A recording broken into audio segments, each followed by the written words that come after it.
Cutaways podcast. I'm Justine. And I'm Ashley. Every week on our show, we turn on Netflix to watch a romantic comedy, and we're watching oldest to newest to gain insight and context to the genre. What are we watching today, Ashley? All right, today we are watching the classic Be Yourself. Cool. This film is from 1930, and it will feature Fannie Brice, who became a very popular screen actress during the talkie era. She was all in the Ziegfeld Follies. Yes, she was. So the description on Netflix, which Netflix has the greatest descriptions ever. We're not sponsored by Netflix, by the way. No, we're not. We're not sponsored by anyone. Sponsor us, please. So the description starts. Charismatic stage and screen star Fannie Brice steals the show in the 1930s musical comedy about a nightclub chanteuse who falls for a boxer. So not only does the star Fannie Brice, as we said numerous times, it also stars Robert Armstrong, Harry Green, and it is listed as a witty romantic comedy on Netflix. Oh, great. Yes. An actual romantic comedy. It says so. Right there, and there. So it's like a 3-time, it's really romantic and it's really funny. Yeah. It better be. Yeah. I have a feeling it will be in some way, shape, or form. Oh, its rating on Netflix is 1.5 star. Oh, no. Or is that like 3/4? Oh, yeah, that's 3/4. That's not a half. Ooh, it's not looking good. Nope. Well, I'm excited. Oh, yes. I love musicals, as you know. So I'm actually just really jazzed. Pun. No, but it's not jazz. It's romantic comedy. I know. I did not do research on the film beforehand, but I looked up the stars, the cast, and the crew, and I'm really excited because just the amount of talent to this cast and crew, the crew especially, if you look at their roster of films, have made so many classic, like, Oscar-winning movies. Nice. Like, the DP, the composer, like, everybody. Seriously, like, everybody has made, like, the best classic film. So, I don't know if I'm just, like, already hyping this movie up. I don't know. I'm excited. I'm excited, too. I really like the pictures that we're seeing here. We've got a lady sitting at table in her jewelry, and then we go to what looks like a very French picture, the hats, the feather headdresses. Hats. Yes, those things. Yes, please look at the Netflix pictures. They're pretty awesome. Yes. So, you ready to watch the movie? I'm ready. Let's do it. All right. And we're back. I feel like a sports announcer. Yes. Well, yeah. And it's appropriate movie. It's appropriate. There's a lot of boxing in this movie. All right, yes. As a reminder, we just watched Be Yourself from 1930. Yes, starring the incomparable Fannie Brice. Yes, Fannie Brice was amazing. Yes. You wouldn't think that for how much Hollywood gets dogged on how they don't have very good female characters, you wouldn't think that a movie from the 1930s would have a awesome, strong female character. Yeah, she was amazing. She was a great comedian. Oh, yeah. Yes. Yes. Yes. I can't agree more. Like, I loved the fact that she was, like, the monetary source for her family. Yes. Like, that's unheard of. She was loaded. She was talented. She was funny. Yeah. She was just everything. She was. Even if her brother was a horrible Jewish stereotype. He was like a Mel Brooks character. Yes. He was, his name was Harry. Mm-hmm. He was a lawyer. Mm-hmm. He had round glasses. Yeah. And he talked like he was Jewish from New York. Oh, yeah. Yeah. They all did a little bit, I guess. Yeah. We don't really have a place. We have the time period, but not the place. Yeah, that's interesting. I didn't think about that. I have no idea, like, what city or where they are, except for, like, this is obviously America. Yeah. I mean, it didn't feel New York. We never went outside, so you can't really... But I don't think it was, I'm not going to say it was small town. I feel like it was like a city. It was definitely a city, but it didn't feel New York. Yeah, it's straight. We never went outside. Yeah. It was all indoors. Yeah. I could see, because boxing, the prevalence of boxing, I could see maybe Boston. I don't think it was Boston, though. I don't think it was Boston either, but I'm just like, it's Eastern. It's not Western. It's definitely not California or Chicago, but it was 1930. probably definitely filmed here, Hollywood. Oh, definitely filmed here. United Artists Film, so. Yes. Definitely filmed here. Okay. So, can we talk about the boxers' names for a second when they were reading them in the paper? Sure. They were all like Skippy Johnson or Bucky McLean, I think was one of them. I did not catch that. Yeah. They were all like very Irish sounding, but also they all ended in E. All of their, it was, for me, it was hilarious just because that's how hockey players are. Oh, okay. They always like shorten their names and give them like Dougie or Scotty or just all that is there. So it was just kind of interesting from that perspective, but also very hilarious in my opinion. Yeah. I feel like I'm still like just trying to like wrap my head around this film. I'm like, what did I just watch? Yeah, it definitely was scenes. It wasn't there wasn't a plot that string everything along. Like, I didn't feel like she loved him in any... I did not feel a romance at all. No. Not until, like, the very, very end. Yeah. But yeah. Yeah, and I feel like the whole point of the movie was her trying to teach him to be himself. But that was, like, not even there until, like, the last 15 minutes. I have no idea what the film is called, Be Yourself. No idea. Who is not being themselves? Yeah, like... Everybody was pretty, like, genuine. Yeah, that was the only thing that I could think of was her trying to teach him that lesson because he wanted to be with the gold digger chick. And then... No, well, she was just trying to teach him the lesson of, like, don't get it clouded now that you're getting all... now that you're winning. Yeah. It was just... That was weird. Oh, whatever. We'll start from the beginning, I guess. We open with a boxing match. Yes. Which... doesn't make... We're not introduced to Fannie until the second or third scene of the movie. And she's like the powerhouse of the film, so why are we starting her so late? Yeah, it's just weird because I like wrote down, like, okay, we're at a boxing match and someone, is down. I'm like, I don't know who these people are. I don't know what's going on. As we mentioned, we don't know where we are. Yeah, it was very disconcerting. I was like, who are these people? And then we go, and then the boxer who won enters the nightclub. Yeah. So it's like we're following that blonde boxer, Mac. Yeah. Who disappears halfway through the movie. We're introduced to him very early on, and then he's, like, gone. Yeah, like, he leads us into the movie and the boxing, then he brings us to the nightclub, where we meet Fannie, who's our star. Yeah. Because she's singing this wonderful number, When a gal loves a man. Did they reprise that? Yeah. Oh my god, I did not catch that. I'm terrible at this movie. I was like, with the sound, I'm like, I cannot hear, like, half the things they're saying. No, it's okay. I like tube audio. I don't know why. I've just always really liked that 1930s, 1940s sound. It just sounds all, like, catchy. I used to love listening to, like, the news, the news reports from back then. Oh, wow. Yeah. See, like, I watch most of my movies and stuff with subtitles on. Yeah. Not because I'm hard of hearing, right? I really like to know what people are saying. Yeah, no, I like to read along with the movies. Yeah. And just with this, with the poor audio quality, had me a little tripped up at the beginning. Yeah. So she starts off, she sings When a Gal Loves a Man. And she's flirting with the... Yes, she's flirting with our...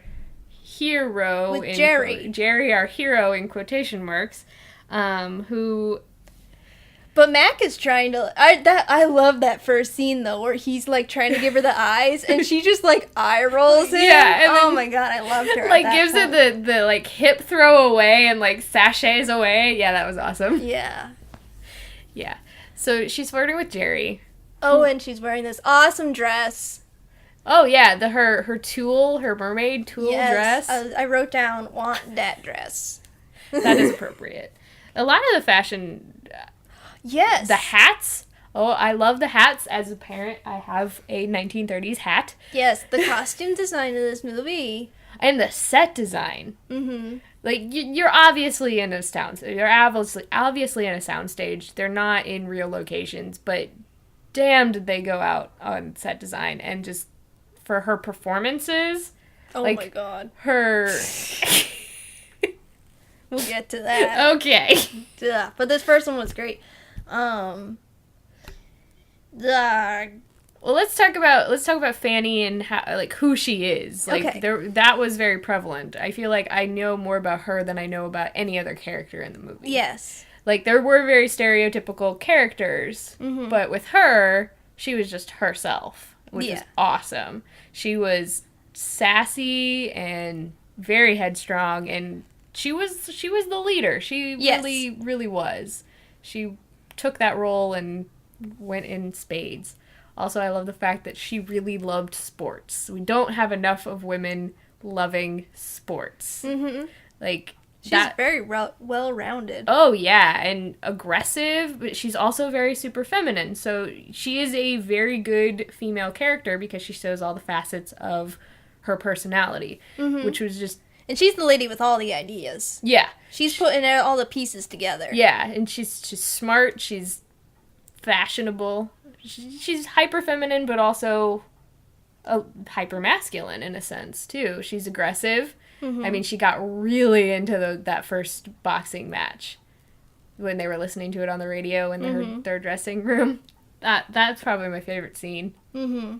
I felt in that first scene, it was weird. I feel like I don't know the relationship. Like, Jerry's there, and it seems like Fannie knows him already. Yeah. Like, but I'm not sure. They didn't expand on that. But I don't know how he knows Mac, or if he was just talking smack to him, be like, oh, you're a boxer? Well, I can kick your butt any day of the week. Yeah. That type of talk. Well, he was obviously drunk. Yes. That was the motif. He was the drunk Irish man. And I felt like he didn't know who Mac was. That he just didn't like who he was. That it just was... He was the guy who was there. He was drunk. He's a drunk fighter, which they made evident. Yeah, and I felt like there was a lot of, like, male pride happening. Yeah, but at the same time, Jerry was... Well, I don't know. Both the women, like, had to talk down the guys. Like, yeah. Lil was with, like, her baby voice. Like, you don't want to fight. Yeah, no. And Fanny is just like, just stay in your seat until I get back. Yeah. Which was... I don't know. I just kind of felt like Jerry wasn't... He was the stereotypical dumb man. Yeah. Like, he was also a stereotype. He wasn't rounded. Mac wasn't, like, he disappears halfway through the film, so he wasn't very rounded. Her brother was there for comic relief. Mm-hmm. So it's very off-putting for me because she was the well-rounded, acted character, and then everybody else was just the fill-in. Yeah. Which is... I'm still boggled because this is 1930, and how has it become what it is today? Well, is it trying to put the women back in their plate? Because there was one scene where she was cooking. She also had to question the fact that she was cooking bacon, but she was having fun with it. Yeah. Well, I don't know. Movies were new back in the day. They were very experimental, and there were a lot of great roles for women back in the day, before the 1950s happened. Yeah, it's interesting because it's never really talked about. Because I never really talked about this in any of my film classes. Mm-hmm. So you would think that we could take a step back and just... Because the 1930s were the golden age of film. Mm-hmm. It's considered the golden age of film, so why are we trying to distance ourselves from that is an interesting thought. Okay, back to the movie. The men eventually do get into a brawl on the dance floor in the nightclub. Yes. Which did not look like they connected any of their punches or slaps. The punching was fun, but yeah, not realistic. 5 feet away almost in certain instances. They were doing well. Yes. So they bring Jerry to Fanny's dressing room because they're friends or whatever. Apparently. We were thrown into the middle of this story. Yeah, it's not like movies today where it's very easy for audiences and you're like, oh, this person is meeting this person. It's generally people are meeting in the beginning of movies nowadays. Yes. Or if they have an established relationship, it's written with like one line, like clearly what their relationship is. Very established. This movie and the last movie we watched, it's just like we're thrown in. I'm like, I don't know who these people are, but this is just another day in their life. Yeah. Which I kind of liked. Mm-hmm. But then, like, the lawyer shows up, and I didn't know that it was her brother. Until the next scene, when she said, my brother. Yeah, it was their relationship, I didn't know, but whatever. I found it out. I feel like he was her younger brother. Well, because at first, she's like, I put you through law school, and I thought he was his mother, almost. Something like that. How she gave him all this money to pay for him being a lawyer, and I didn't even know that they were related. Yeah. Yeah. That wasn't, it wasn't really established very well. So, when I looked at the research about Fannie, Funny Girl is her. Yeah, I saw that. I haven't seen Funny Girl, though. I have not either, but I've always wanted to. Love Barbara. She's the best.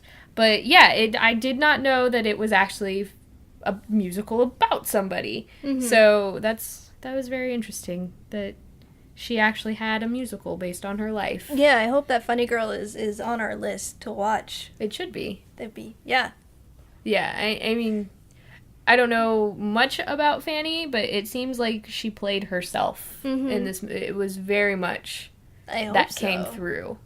That this wasn't totally acting for her. It was just her. Yeah. And I like that she was very unapologetic about it. That she never really got embarrassed. She just did her thing and was like, yep, that's And she was glamorous. Oh, yeah. She was glamorous, she was funny, and she also wasn't afraid to make herself, I guess, I don't know a good word for it, but ugly. She wasn't afraid to... She didn't have to be pretty all the time. She didn't have to be uppity and stuff like that, which I'm similar in that regard. And I like it when I can see that because, there's lots of pressures. As we've established, women have it hard in Hollywood. All right, so Fannie puts 2 and 2 together and makes her brother lawyer the manager of Jerry, because he's unrepresented at this time, so... Yes, and she does that so that she can train him. Yeah.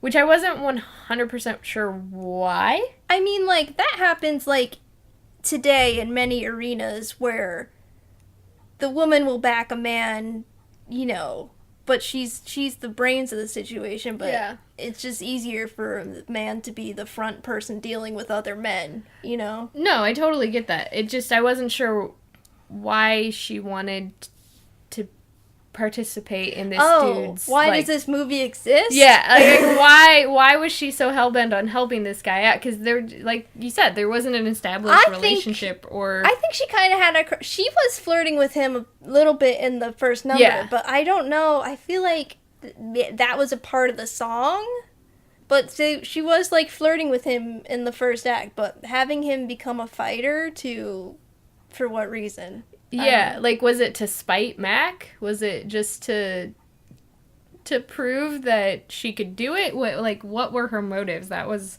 something that was never really explained. You're right about that. So, so they're training. Mm-hmm. And then Harry finds out that... You had to explain... I didn't catch this. Are they saying... they got the paper. I'm like, is he, a dirty fighter or something? I have no idea what... they were talking about boxing. You have to know boxing.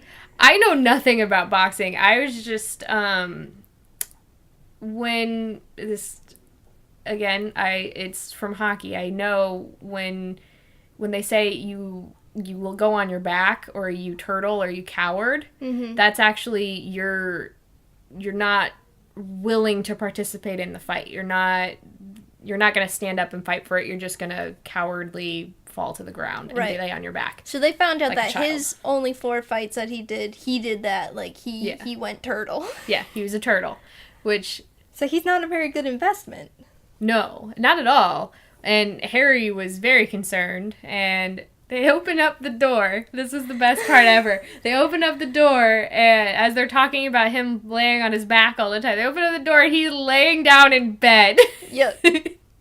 Just 'cause. And what did he say to her? I should have wrote it down. Well, that he needed to get some rest. But yeah, but she was just like, what are you doing on your back? Like, she's like... the rope broke. Yeah, the rope broke. Like, his exercise machine broke all of a sudden. It's like, oh, it broke. It's exactly like what a 10-year-old kid does when, like, they're supposed to be cleaning or something and something goes awry. Yeah, like, it doesn't they're just work. like, I'm gonna go over It's there. break time. Yeah. He's kind of lazy. Yeah, very lazy and doesn't really want to be a fighter. Right. But then it cuts immediately to their first fight. Yes. And he's a coward. Oh, yeah, he's running, like, around the ring and then just uppercutting into the air. Yeah. He's fighting like me, like, swish, swish, swish. Back, back, back. Swish, swish, swish. Back, back, back. It's like what cats do. Yeah. That's what was happening in this fight.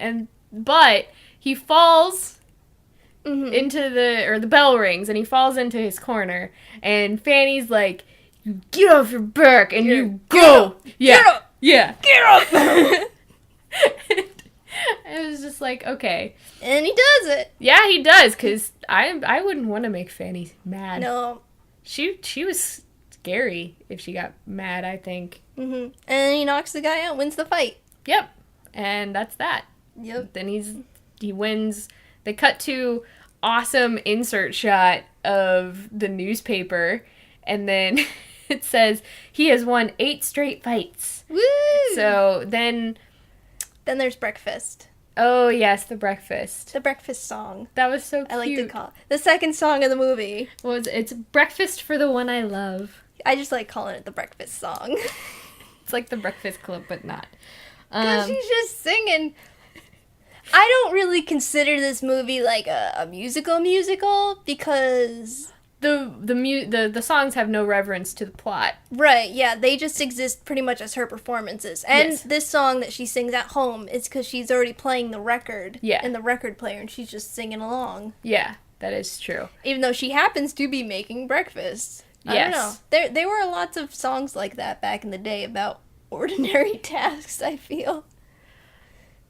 Well, I mean, I would not, as a Buffy fan, as we are, the musical episode references that a lot. And I wish it would kind of come back, because ordinary things are your life. Like, if you make them fun by having a song to sing, yes, more people are gonna clean the dishes. Samuel. And well spoken. Okay. I think that would be a thing. I forgot. Like, that whole thing, this whole weird plot point with the lawsuit. Oh, yes! That doesn't really get explained until, like, no, it's just halfway because through the movie. Harry, the lawyer, is like, section this and section that. Telling Jerry, like, oh, that guy punched you first. You should sue him. I'm a lawyer. And Jerry's like, no, I punched him first. And Fanny's like, no, my brother said he punched first. So this weird lawsuit that Harry sets up between Jerry and Mac. And was it, like, garnishing Mac's wages? I have no idea. It was just giving him a bad rap or something. Yeah, because he kept on saying that it was putting a hold on things. It was, like, bothering him so he couldn't fight. Yeah. It was weighing on his whatever. On his mind that is totally boggled because of concussions. Yeah, right after the breakfast song ends, of course, knock, knock, knock on the door, and it's Mac comes in, and he says, I want you to drop this lawsuit. I need to fight, blah, blah, blah. Oh, and that's when the you can't hit a guy with glasses joke came in. brilliant. Which I wonder, is that the first time that it was referenced? I doubt it. It's probably a stage joke from... I believe it. I think it's a... on film, though? Maybe. Yeah, it's a joke that has carried on to this day, and it works. Mm-hmm. But it also somehow implies that guys with glasses are weak. No, you just can't hit a person with glasses.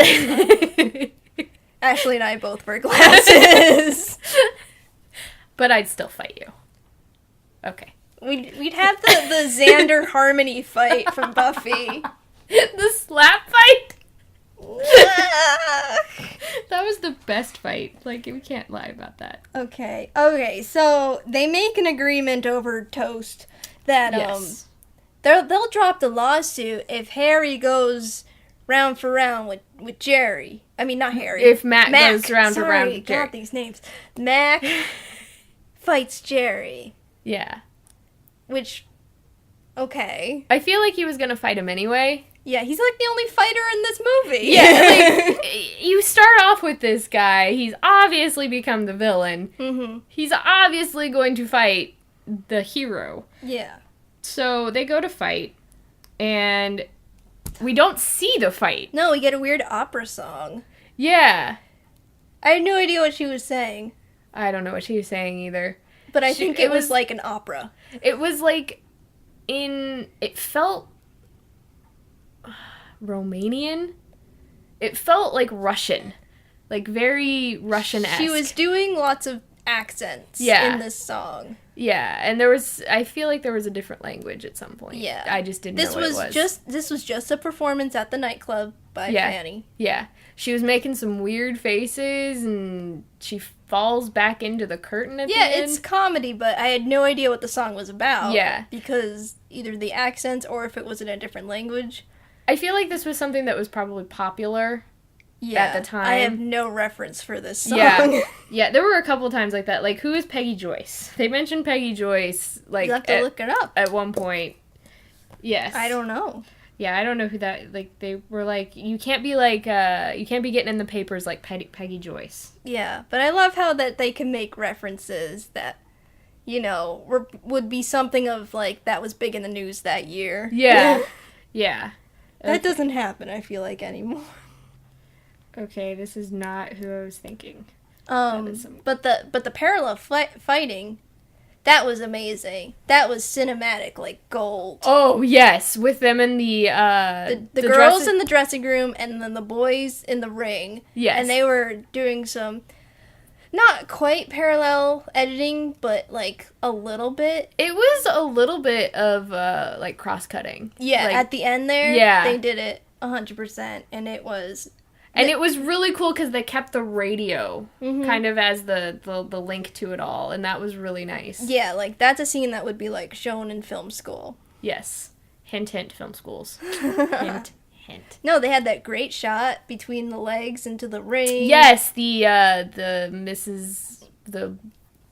graduate shot, almost. Yeah. And then they showed the ref doing the countdown, and they cut back to the dressing room. And the chicks doing the countdown. The Ellen Page lookalike actress. Ellen Page is a vampire. Yes. She's doing the same exact movement. Because Fannie and blonde chick, who we Lil. Her name is Lil. Mm-hmm. I didn't know that her name was Lil. I didn't catch that.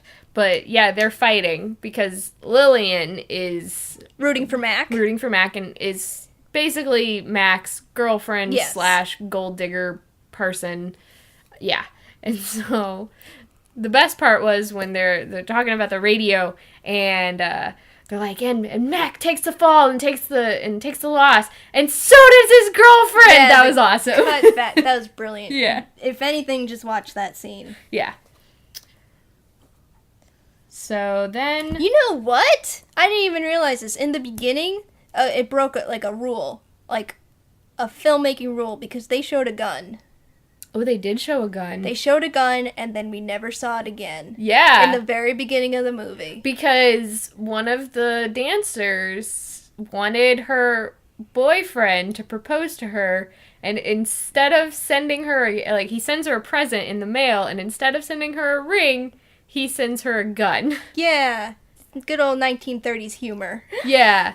And then Harry comes in and is like, this is illegal! You cannot have this! And So they made, like, a thing out of it, and then we never see it again. Nope, it was never, Nobody like, a got reference. shot. This is why I feel like it was just, like, a bunch of scenes that were, like, cobbled. Like, they wrote it that day. Yeah. They're like, we need to film something. What's funny? What's funny today? Oh, guns. Let's do guns. Yeah, okay, so then, like, after that fight, this is where the movie, like... takes a weird turn. Yeah, it just loses steam for me. It just loses momentum. You got the delivery boy, he sang the breakfast song on stage, and then they had people jitterbugging, and then the devil shows up to do this religious stage production. And then Fannie shows up as, like, God? Yeah, I don't know. The productions of this movie, you know, it started out just like a regular jazz song, dance club. Then they just get, like, really performance art. But it was really kind of cool because it's 1930s and all of those effects were in-camera effects. Like those explosions and all those, like, puff smokes. Yeah, that was just easy Georges Méliès stuff, though. Yes, but it was awesome. It was awesome. We don't get a lot of that anymore. No. I much prefer it. Yeah. But yeah, it's like... just the staginess of the songs. I'm like, these songs, first of all, like we said, have nothing to do with the plot. Yeah. They're just numbers. I don't know what this song was about either. They're just getting more grand. It was like, Jesus Christ Superstar just landed right in the middle of this film. Out of nowhere. For no reason whatsoever. But their costumes were awesome. It was like half dress, half pants. Yeah! And I saw that. I enjoyed that. But yeah, no, I had no idea what that had to do with anything. It was enjoyable, but I was confused. And then we cut from that to Fannie and Jerry talking and her saying, meet me in the dressing room after my next song. Yeah, but then Lil comes over and she starts scheming. She's a bad egg. Yeah.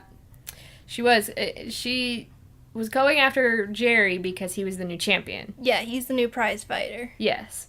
So she's, like, flirting with him, but... Oh, God, her annoying flirting with, like, the baby voice. It wasn't really flirting. It was like, you're gonna be with me now, and that's what I have to say about this. Social customs of the time, he can't, like, say no or something. If someone invites you somewhere to a party, he'll be like, okay, yes. Yeah, and then talking about his nose. Like, he needs to get his nose fixed. Yeah, she pretty much was like, you could be handsome. And then he got all like, what? Someone likes my face. He's just something like, you could maybe possibly be handsome if you fix your nose. Fix your nose. Yeah, fix that nose. Because his nose is crooked because he's a boxer. And that happens to boxers. But I did not know the plastic surgery existed at that point in time. Well, I didn't know that it had such results that it wouldn't look like anything had ever happened to your nose ever. Well, yeah, because the whole point that we go into, he meets Fannie in her dressing room. And says, sorry, babe, can we cancel our plans for tonight? Yeah. And she's like, oh, okay. If you're tired, whatever. Whatever, yeah. She's like, she's not upset about it. Like, but then she's like, don't you think I should get my nose fixed? And she's like, nah, your nose is fine. I like it. Someone's just going to break it again anyway. Yeah. Fannie is a realist. She is. I like this about her. She is a realist. She tells it like it is. I feel like if it was like a modern interpretation of this, though, they would make her really, really upset that he wants to cancel their plans. Yeah, there'd be like a solo shot of her, like, it's all right. Yeah, like, but she was totally cool with it. She didn't want him to get his nose fixed. She didn't want him to change really anything about himself. Yeah, she was tired. She could understand he was tired. He just fought, so she's like, okay, go chill. Yeah. All right, I'll see you later. Well, this is after her... We didn't talk about the song that she did. Her Creepy Flower song in her tutu, where she's supposed to be like a little girl or something. I thought she was supposed to be like a duck. I didn't know what she was supposed to be. See, like I said, they just became more and more interpretive dance numbers. Like, but the set, again, the set design was amazing. Yes. because they wheeled out all of these, like, giant plastic flowers, Mm-hmm. and then she just kind of pops up out of them in this tutu and a ballerina, like, looks like from the like Black Swan Lake. Yeah, Swan Lake. Mm-hmm. And she, like, does her little thing. I felt like she was supposed to be a little kid, though, because she was, like, lifting up her skirt and dancing she was around. dancing. I think it was dancing like she had no grace or Yeah. something, but she was still proud of the way she moved. Well, yeah, the song was about, basically, what I took away from the song was it was about being in love with who you are. Oh, I thought it was about being a duck. Because she was moving like a duck. No, she was. But I think it was, I felt like it was, like, she was a bad dancer, but she loved dancing, so she didn't give a shit that she was a bad dancer. She was gonna dance herself anyway. Okay, yeah, the songs are a little lost in translation. I'm sorry. I couldn't understand half of what she said, but... Yeah. Because she was, again, singing in her different accents. Mm-hmm. So it was just weird. So it's after that dance that she and Jerry are in the dressing room. And then he goes to the mirror and is, like, looking at his nose and, like, playing with his nose, like, pushing it in like this and doing all these weird things with it. And the camera pushes into the mirror. Yeah, that was weird. No, because they wanted to do this they planned this transition. It was the weirdest, like, weird change in time thing. Yeah, it was a time cut, and it was weird. Yeah, because they pull out of the mirror, like, they cut. Did they do a dissolve or a fade? No, it was just push in, and then cut to his face being in close-up in another mirror. Where and he then looks nice. Where he looks nice. Then they mentioned that it was 2 weeks later in dialogue. Yeah, and his nose is perfectly okay. Now, I've never had a nose job, you get but... bruised up. Yeah, like, don't you have to wear, like, that thing? Yeah, they break it again, then they set it. It's just like being in a cast. Yeah. I don't know, then your whole face is bruised. Yeah, that was weird. If any doctors can help us out by understanding this, that would be amazing. No, his nose was tore up, and then it was just fine. Yeah, it was like magic. Oh, but I do like how when they did the previous shot of him in the dressing room, he was with Fannie on her little fainting couch, and then when they cut back to this, he was in Lillian's apartment, and she was on her fainting couch. Yeah. I thought that was a nice touch. Oh, no, it was, and they were on, like, the opposite sides of one another, too. Mm-hmm. So that was, again, 1930s, golden age of film, so we're playing around with actually composition and getting a little artistic in filmmaking, unlike the last film that we watched, which was very... put a camera in one place and you don't move it and you don't push in, it's that one shot. You're not doing a lot of editing, but there was a lot, like I did write down that there's lots of various different shots, like there's medium shots, there's actually a couple close-ups. Yeah, and they like to do fun stuff like they did in the dressing room with the mirrors. Mm-hmm. Well, and then when they're in the dance with the devil dance, they have that, I don't know if it was a crane shot, but it looked like one. Oh. Like, where they go over the tables of the crowd with the camera and then push in on the dancers on the dance floor. That was really nice. Yeah, it'd be nice to see some, like, behind-the-scenes stills from this movie, how they filmed it. Yeah, it really would. I don't think they exist from our research, but that would be very interesting to kind of know. So... Fannie comes over, and she's like, this is where you've been hiding. Yeah, and she's all excited and bubbly and happy, and then Lillian comes in. Well, she's like, oh, you fixed your face. Oh, yeah, she did do that. Sorry. Yeah, he's like, or she says, yeah, it looks really nice now, but it's not going to look very nice when the other guy gets done with it. Mm-hmm. Yeah, like, Lillian comes over, and she's a... Ugh. Yeah, I'm not really... She was just kind of there. I understand that she's like the gold digger type character. That's what she was. But she was just there.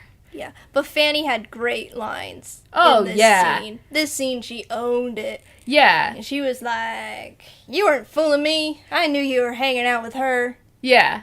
And Lillian was just like, whatever. She didn't really, like, take any of that to heart. I feel like... Yeah.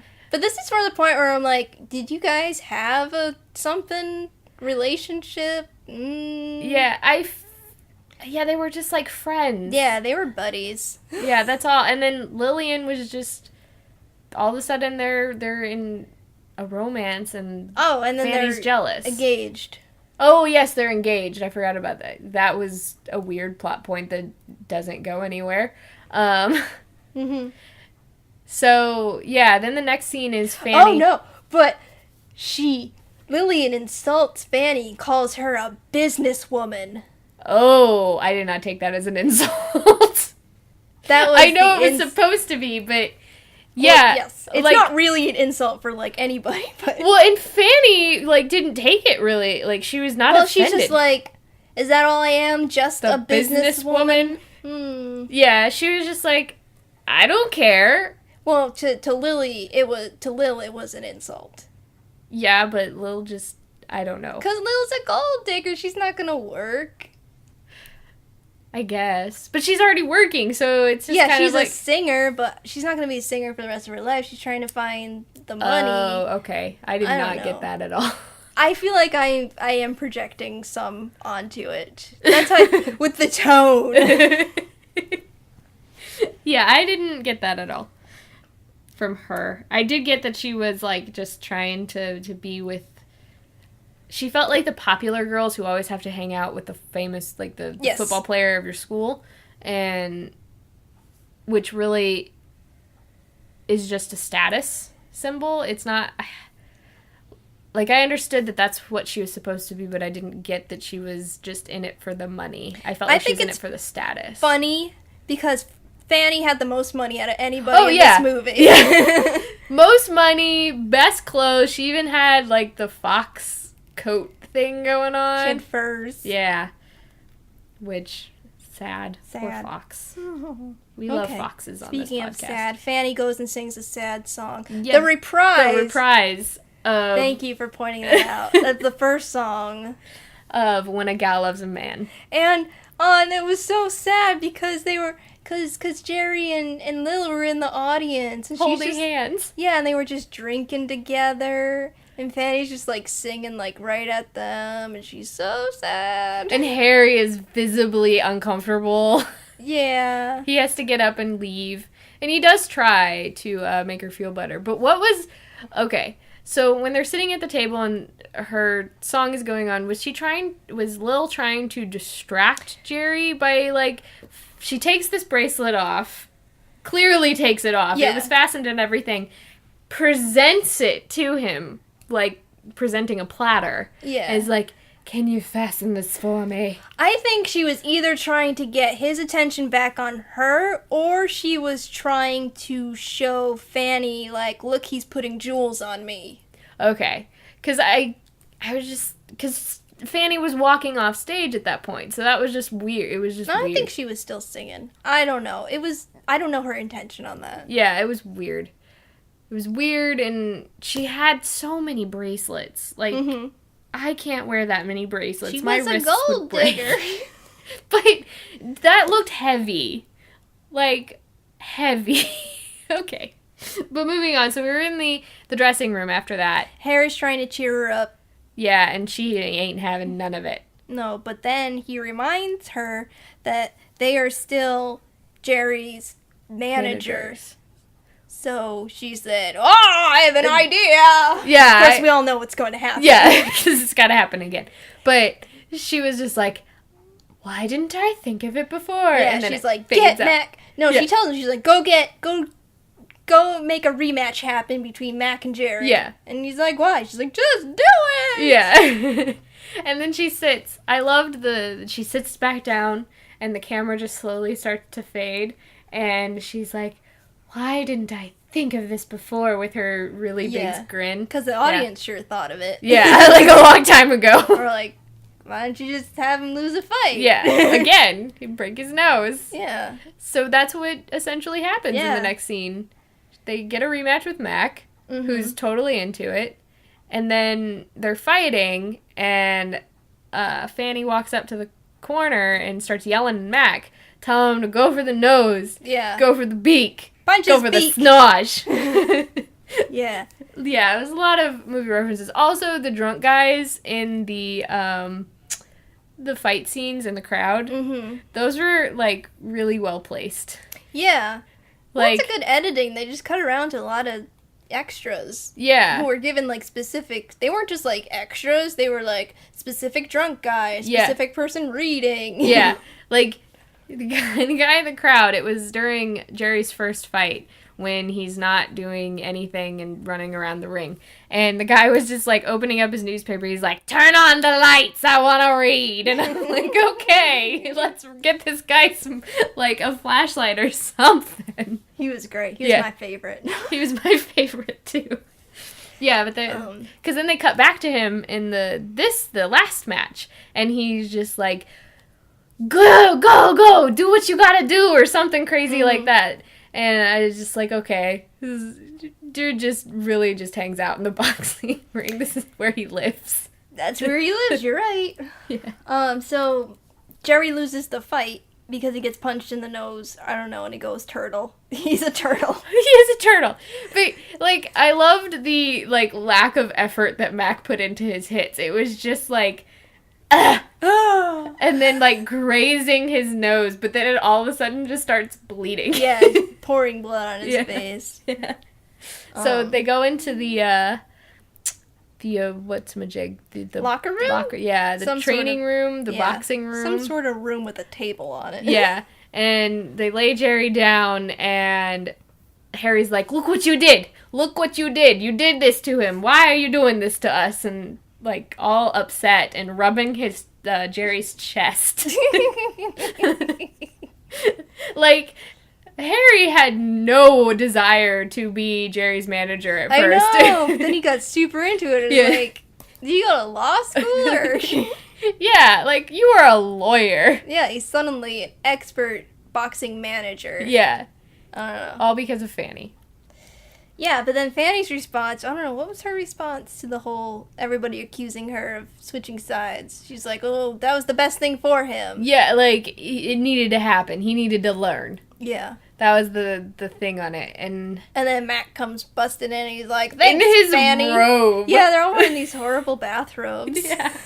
He's like, thanks for the advice, but I really would have knocked him out eventually. Yeah, and Lil's there like, oh, Mac's my favorite now. Yeah. And then Mac gets all mad because they have a fight again. Yes. And Mac gets all mad because Jerry had been hanging out with Lil. But at one point, didn't they suggest that Mac had a wife? I don't know. I feel like that was like a throwaway line that was in there somewhere. It was like, don't you know, like, what do you think his wife felt about Lil when they first got together or something? Really? Yeah, it was something that Fanny said about Lil being a gold digger. It was in that sad dressing room scene with Harry. And that was when she's like, he needs to learn. Mm-hmm. So then Jerry gets all upset because he can't hang out with Lil anymore, which obviously isn't a big deal because she is now disgusted with him because his nose is broken again. Yeah, and he lost. He's a loser. Yeah. And he's obviously with Fanny at this point, which I still don't understand where the romance was. Did they kiss at all? Nope. They never kissed once. There was never a kiss. Wow.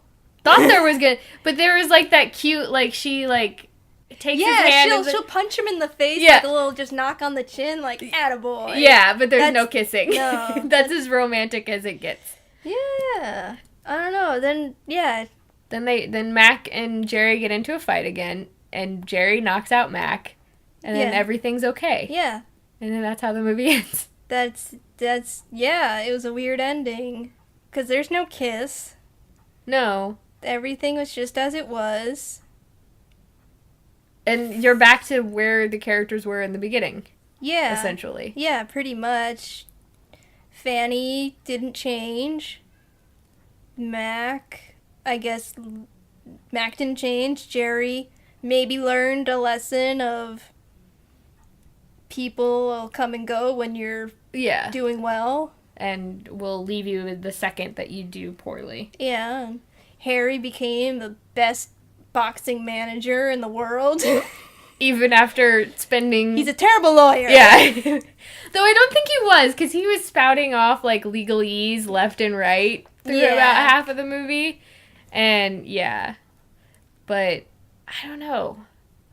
I really feel like Fannie made the movie. Like, I don't think I would have liked this if it wasn't as somebody who was as strong and just... Yeah, she was awesome. She was controlling everything, and I really liked that. Yeah.